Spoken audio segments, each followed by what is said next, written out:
Right, here with Jim Kambosos in Sydney, mate. Beautiful day. Announcement, George Kambosos back in Sydney. Your thoughts on this fight? Oh, mate, look, it's so good to have George back. 8 years, 9 years actually since he last fought over at the iconic Luna Park there. So to have George back, I call it the return of the Road Warrior. It's unbelievable, mate, you know. I pushed hard for this. There was other states mentioned. I did tell the powers to be. No way. It's Sydney or bust. And they said, Jimmy, we like it. 8 years, 9 years is a long time, and we believe George deserves to be back, and that's where we're at. What does this fight do for George? Obviously, a debut at 140, stepping stone to bigger things. Is that how you see it? Well, that's the plan. I mean, look, we know George has been in big fights and fighting, you know, the biggest names, and he's been in some big wars. So, obviously, now moving from 135 to 140. You know, that's the right move for George, because it just means he holds on a little bit more weight, a bit more muscle. He's a lot stronger. He's looking strong in sparring. And the thing is, you know, we had various names to choose from. But the thing is, we thought that, you know, a guy that we wanted many years ago and we couldn't get him when he was at his peak, Daud Yordan, he was a guy that we thought it made sense for George to make a statement at 140. Because there's a lot in the pipeline for George moving forward after this fight, and there's no point putting George back into a huge tough fight, and then obviously miss out on the opportunity of what's next. So we think this is the fight. Daud's no slouch. He's going to come to fight. He knows that there's a lot on his side as well, on the upside if he beats George. So he's wanting to grab his opportunity and face George. So there's a lot there for him, and we know he's coming to fight. And you know, 43-4 is a huge record, and he was one of the most feared guys back in the day. And we're not sitting here and disrespecting him in any way.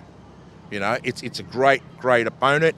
It's over 12 rounds, and George Kambosos has returned to Sydney. It stacks up nicely, and it's something that we're looking to get back on the winner's circle. A lot going on Twitter. We saw Richardson, Hitchins, you got Lopez, George going back and forth. I said to George, what does it say about George that these guys are still calling out George's name when George doesn't have a belt right now? Mate, George is a huge name worldwide. I mean, Eddie Hearn has said that personally to me and George when we were up at the Gold Coast recently. Doesn't matter who George fights. It doesn't matter what George is doing a minute of the day. His name constantly pops up amongst the big names. And Hitchins went out and beat Parro. And all of a sudden, Hitchins is on Twitter telling George, let's get it done. So it goes to show you know, within 5 minutes of beating Parro and becoming a world champion in the IBF division, you're thinking about George. Because George is a very marketable guy, and he's constantly active on social media. And like him or hate him, he knows how to sell himself. And this is why we're working with Matchroom on this, because George Kambosos is the guy that brings the audience and the eyes to the game, you know. And whatever's next, we'll soon find out. Obviously, we've got to get past Daud, who's a dangerous opponent, and then from there, there's a couple of opponents that are in play, and obviously I know there's a lot of hate between George and Hitchins, and there's a lot of back and forth on Twitter, and that's creating a lot of traction. But he's definitely in our sights after this fight. We saw DAZN's recent purchase of Foxtel. We saw George sign a co-promotion with Eddie Hearn and Matchroom. How do you sort of read the landscape here in Australia this year? After the acquisitions. Yeah, and just George signing, Eddie Hearn making a play here. Yeah, well, that's a smart move on all ends when you think about it, because once again I go back to, you know, George is a huge name. He's very marketable. He's been in the biggest fights, and you know, as soon as you throw his name out there, there's a lot of interest. So Eddie sees that. He sees Australia as a great stomping ground for Matchroom, and to kind of cover all the bases. and finalise the deal was to buy the pay-per-view side of things and Foxtel Group and buy that percentage and sort of like control, the broadcasting here, because it's not only George. We have a lot of great fighters in this country, but the biggest thing is we seem to be divided with the broadcasters and certain, fighters and who they work for. But I think the DAZN, they've got a big monopoly on fighters, especially Australian fighters.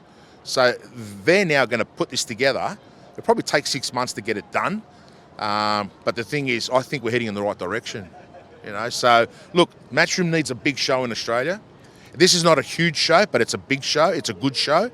But the thing is, Matchroom know that, they could bring the likes of Hitchins or some big names down here. For instance, if you throw George's name in the mix, and they know that they could do it, they could do a big event. So they need the names, and that's why we did a deal with Matchroom recently and got him over and signed him across on their books. Saw you up in the Gold Coast last month. Just wondering what your thoughts were on Jai Patai's performance in that fight and that whole week in general. Oh, he's a beast, mate. Jai's a beast. The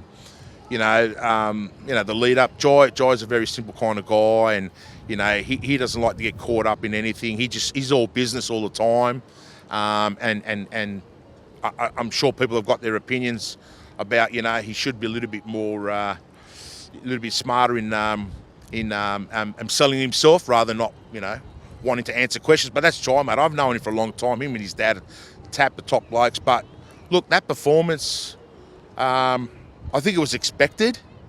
But credit to David for taking that fight. I mean, it wasn't on short notice because he was already preparing to be on that show, from what I understand. So he was in training, and he always stays fit, David. So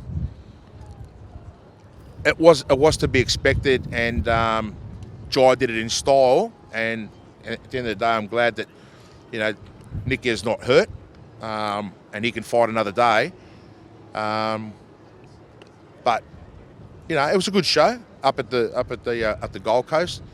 But I think Jai's next test is going to be a good test for him. I mean, I don't know, has he got a mandatory? He's going to have a couple of voluntaries. And then, yeah, so look, he's heading in the right direction. And to be honest, I can't see anybody beating him in that division, and they're talking about him possibly, fighting Usyk eventually, I think that's huge. So he's one of the 1%ers coming up through the amateur ranks, like George and a couple of others that were always destined for this pathway. This roadmap was there from a long time ago, and all these boys are showcasing themselves, Big names in Australian boxing. You've got George Kambosos, Jai Patai, Tim Tszyu. Fight announced for him. Sky Nicholson, Maloney. The champion, the Maloney boys. Look, you don't disrespect any of these guys. At the end of the day, they're all fighters and they're all flying the flag. And the simple thing is, everyone's got their own pathways to greatness. But the thing is, when you kind of look at it in the scheme of things, Australian boxing is in a really good place with all these champions that we've got. And obviously there's, other guys, just Justice and a whole heap of them, mate.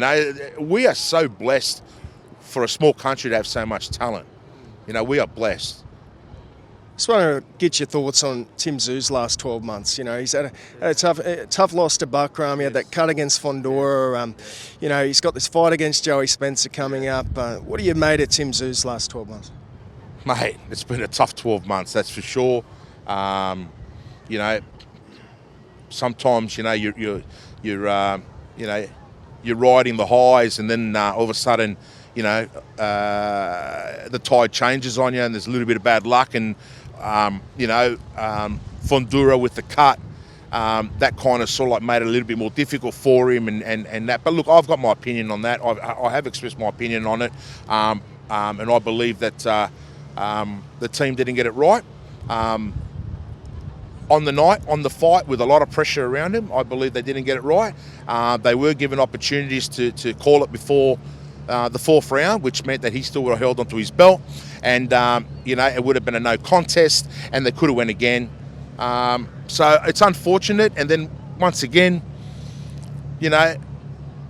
we go into a fight with Buckram. I've just come back from Chechnya. You know, I manage a couple of Russians and my light heavyweight Imam Kataev.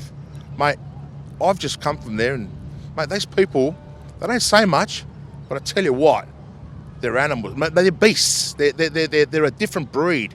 So, you know, I think you know, that fight week in Orlando and you know, there was a lot going on for Tim. And once again, I have put it out there, and I have put my opinions out there on it, but because I'm a manager, so I believe, you know, things sometimes get a little bit too much in the fighter's head. And we've been down that road before, because you're trying to sell the event, you're trying to, you know, profit from your revenue. But I don't think there was any revenue in that event for him. I mean, it was only a small place so really there was no marketing to make big dollars out of that casino, that venue. But the thing is, lessons learnt moving forward. I know he's scheduled to fight Joey Spencer. I think that's a good fight. I think Tim needs a confidence fight, and possibly after this, he needs another good confidence fight, and then start to build him off that. It won't take long. But he has to make adjustments, and that's up to him to make the adjustments. And it's up to him to first and foremost is to get a confidence victory whenever they announce and make it official where he's fighting at. But the thing is, Joey Spencer's a good opponent for him, and then from there they just got to build off it. You know, I mean, that was a Buckram. That does a lot for any fighter, let alone just Tim. But I believe he can fix it all up, but he has to make some adjustments within the team and within himself and within his style, and a good confidence fight that he's going to have with Joey. Nice one. Thanks, Jim. Mate.